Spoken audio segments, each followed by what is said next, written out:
Hello friends, welcome back கேபே ஸ்டோ channel நண்பர்களே. இன்றைக்கி இந்த வீடியோவில் பார்த்தீங்கன்னு வச்சுக்கோங்களேன், என்ன பார்க்க போகிறோன்னா மிகவும் முக்கியமான ஒரு எச்சரிக்கையான ஜோதிட ஆன்மீக தாள்களை தான் இப்போ நாம் இந்த வீடியோவில் அதிரடியாக பார்க்க போகிறோம். என்ன அதிரடியாக பார்க்க போகிறோம் அப்படிங்கிறத இப்போ நான் உங்களுக்கு இந்த வீடியோவில் ஷேர் பண்ணுறேன்.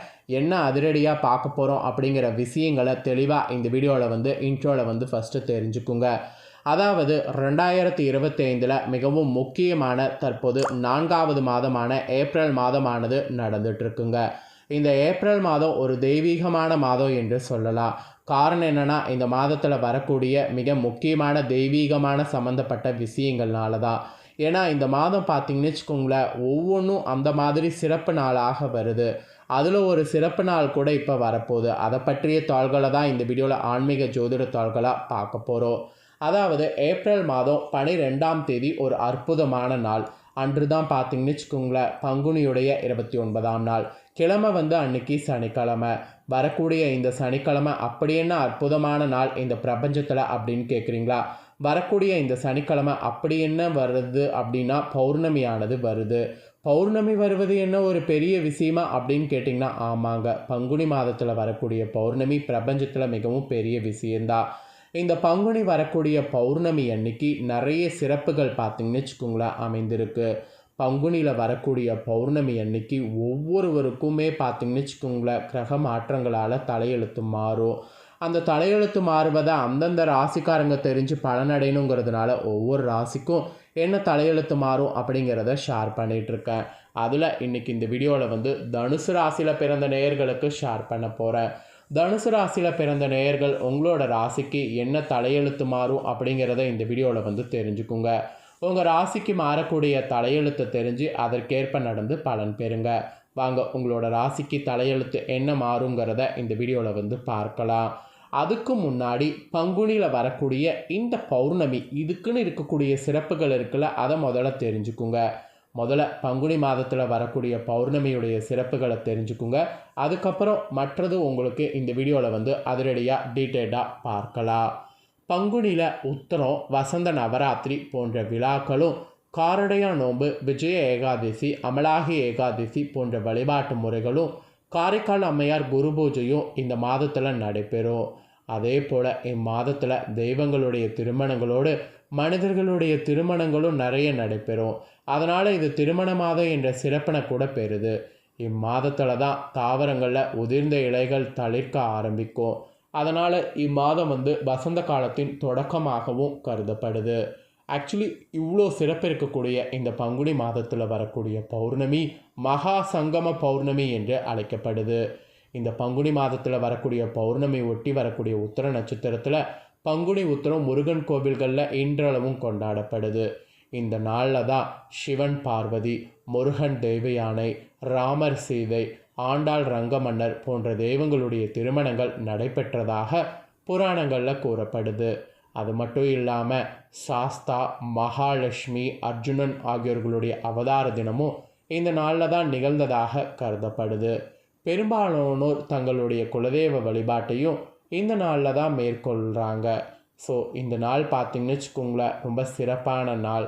இந்த நாள் பங்குனியில் வரக்கூடிய ஒன் ஆஃப் த ஒரு ஹைலைட்டான நாள். அதனால் தனுசு ராசிக்காரங்க இந்த நாளில் நீங்களும் குலதெய்வ வழிபாடு செய்கிறது ரொம்ப ரொம்ப ரொம்ப நல்லது. தெய்வங்களுடைய திருமணங்கள் நடைபெற்றனாலதால தான் இந்த நாளில் நீங்கள் கடைபிடிக்கக்கூடிய விரதமும் ரொம்ப சக்தி வாய்ந்த விரதம். ஆக்சுவலி இது கல்யாண விரதம் என்று அழைக்கப்படும். உங்கள் ராசிக்காரங்களுக்கு நல்ல திருமண வாழ்க்கை வேண்டி உங்களுக்கு அமைய நினச்சிங்கன்னா இந்த நாளில் கல்யாண விரதம் மேற்கொண்டிங்கன்னா அது உங்களுக்கு பலிக்கும். அது மட்டும் இல்லாமல் முருகனுடைய அறுபடை வீடுகளில் ஒன்றான பழனியில் தான் பங்குனி உத்தரத்தன்று தேர் திருவிழாவும் பிரசித்தி பெற்று நடைபெறும்.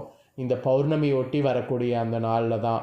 அதனால் தேர் திருவிழாலாம் பார்க்குறது நம்மளாம் கொடுத்து வச்சுருக்கணும். தேர் திருவிழாலாம் மிஸ் பண்ணாமல் பாருங்கள். ஸோ இந்த மாதிரி பல சிறப்புகளை பார்த்திங்கன்னு வச்சுக்கோங்களேன், பங்குனி பௌர்ணமி கொண்டு இருக்குது. இப்பேற்பட்ட இந்த பங்குனி பௌர்ணமி அன்னைக்கு நீங்கள் விளக்கேற்றி வழிபாடு செய்தீங்கன்னா அதனால் உங்களுக்கு அளவு கடந்த பலன் பார்த்திங்கன்னு வச்சுக்கோங்களேன் உங்களுக்கு கிடைக்கும். ஒன்றும் பெருசாக கிடையாது. பக்கத்தில் இருக்கக்கூடிய ஏதாவது ஒரு முருகன் அம்மன் கோவிலுக்கு போங்க. அங்கு 6 அகல் விளக்குகள் எடுத்து அந்த 6லையுமே நல்லெண்ணெய் இல்லைனா நெய் ஊற்றுங்க. அதில் விளக்கு போட்டு வணங்கிட்டு வாங்க. அவ்வளோதாங்க. இந்த சிம்பிளான விஷயத்தை செய்தாவே கோடான கோடி புண்ணியம் உங்களுக்கு பெற முடியும். இதுதான் பங்குனி பௌர்ணமியில் செய்ய வேண்டிய உங்களுக்கான பரிகாரம்.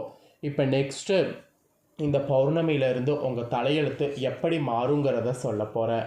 இந்த பௌர்ணமியிலேருந்து உங்களோட தலையெழுத்து எப்படி மாறும் அப்படிங்கிறத இப்போ நான் சொல்கிற பலன்கள் வைத்து தெரிந்து கொள்ளுங்க. வாங்க பார்க்கலாம். மாணவ மாணவிகளாக இருக்கக்கூடிய தனுசு ராசிக்காரங்களுக்கு படிப்பில் சிறப்பான கவனம் செலுத்தணும் என்பது குறிப்பிடப்பட்டிருக்கு. இந்த டைம் படிப்பில் கவனம் செலுத்தினீங்கன்னா கோட்டை விடுவதற்கு நிறைய வாய்ப்பு இருக்குது. அதனால் தனுசு ராசிக்காரங்க இந்த பௌர்ணமிக்கு பிறகு படிப்பில் சிறப்பான கவனம் செலுத்துங்க. பாடங்களை அன்னன்னைக்கு நடத்துகிறத முன்னதாகவே படித்து முடித்து நீங்கள் ஆசிரியர்களுடைய பாராட்டுதல்களை பெற்றுக்குங்க. ஆசிரியர்களுடைய பாராட்டுகள் கிடைக்கலனாலும் அன்னன்னைக்கு பாடத்தை முடிக்கிறது நல்லது.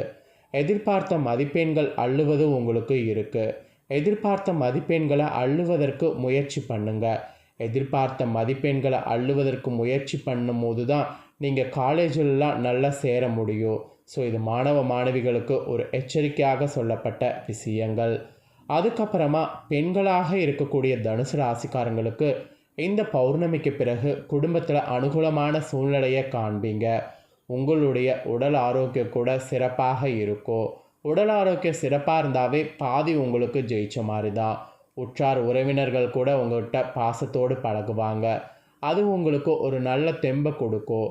இல்லத்திற்கு கூட தேவையான நவீன உபகரணங்கள் வாங்கிறதா இருந்தால் இந்த பௌர்ணமிக்கு பிறகு வாங்கலாம்.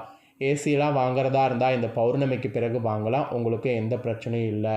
பெரியோருடைய ஆலோசனைப்படி நடந்து கொண்டிங்கன்னா குழப்பமான சூழ்நிலை ஏற்பட்டாலும் தப்பித்து கொள்ளலாம். ஸோ அதனால் தனுசு ராசிக்காரங்க பெரியர்களுடைய ஆலோசனைப்படி இந்த பௌர்ணமிக்கு பிறகு நடந்து கொண்டு குழப்பமான சூழ்நிலை ஏற்படும் போது தப்பித்து கொள்ளுங்க. இது பெண்மணிகளுக்கு தனுசு ராசிக்காரங்களுக்கு சொல்லப்பட்ட எச்சரிக்கை. அப்புறம் கலைத்துறையில் சேர்ந்த உங்கள் ராசிக்காரங்களுக்கு கூட இந்த பௌர்ணமிக்கு பிறகு புதிய ஒப்பந்தங்களை பெறுவதற்கு தீவிர முயற்சிகளை மேற்கொள்ள வேண்டியது இருக்கும். அப்படி மேற்கொள்ள வேண்டியது இருக்கும்போது கண்டிப்பாக மேற்கொண்டிருங்க. ஆனால் உங்கள் சுய கௌரவத்திற்கு பங்கம் ஏற்படாது. அதே சமயம் சக கலைஞர்களுடைய உதவி உங்களுக்கு கிடைக்கும். அவங்க உதவி உங்களுக்கு கிடைக்கிறதுனால உங்களுடைய திறமைகளை வளர்த்து கொள்ளுங்க. திறமைகளை வளர்த்து கொண்டு அடுத்த ஒரு கட்டத்துக்கு தனுசு ராசிக்காரங்க போகணும் என்பது குறிப்பிடப்பட்டிருக்கு. ஸோ தனுசு ராசியில் பிறந்த கலைத்துறைக்காரங்க சக கலைஞர்களுடைய உதவி கிடைக்கும் போதே இந்த பௌர்ணமிக்கு பிறகு அதை முழுசாக யூஸ் பண்ணிக்கிட்டு உங்கள் திறமையை வளர்த்து கொண்டு அடுத்த கட்டத்துக்கு போக முயற்சி பண்ணுங்க. அதுக்கப்புறம் அரசியலில் இருக்கிறவங்களுக்கு சொல்லப்பட்டிருக்கு. அரசியலில் இருக்கக்கூடிய உங்கள் ராசிக்காரங்களுக்கு தேடி புதிய பதவிகள் இந்த பௌர்ணமிக்கு பிறகு வரும். அப்புறம் செய்யக்கூடிய காரியங்களில் கூட சிறு தடைகள் ஏற்படும்.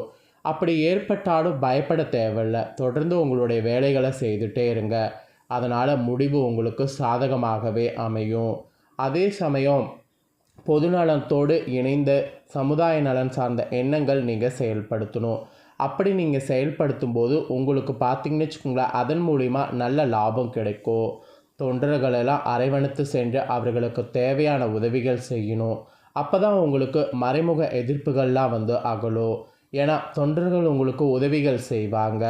அதனால் மறைமுக எதிர்ப்புகள் அகலும். ஸோ இந்த மாதிரி அரசியலில் இருக்கிறவங்க நுணுக்கமாக இந்த பௌர்ணமியிலிருந்து செயல்படணும். அதுக்கப்புறமா உத்தியோகத்தில் இருப்பவர்களுக்கு சொல்லப்பட்டிருக்கு. உத்தியோகத்தில் இருப்பவர்களுக்கு அனைத்து வேலைகளையும் குறித்த காலத்திற்குள் முடித்து மேல் அதிகாரிகளுடைய பாராட்ட பெறணும். அதே போல் பதவி உயர்வு பெறுவதற்கு உங்களை தகுதிப்படுத்தி கொள்ளணும். பணவரவு கூட நன்றாக இருக்குது. பணவரவு நன்றாக இருக்கும்போது சேமிப்பெல்லாம் பண்ணணும். அதே போல் சக ஊழியர்களுக்கு உதவிகள்லாம் செய்யுங்க.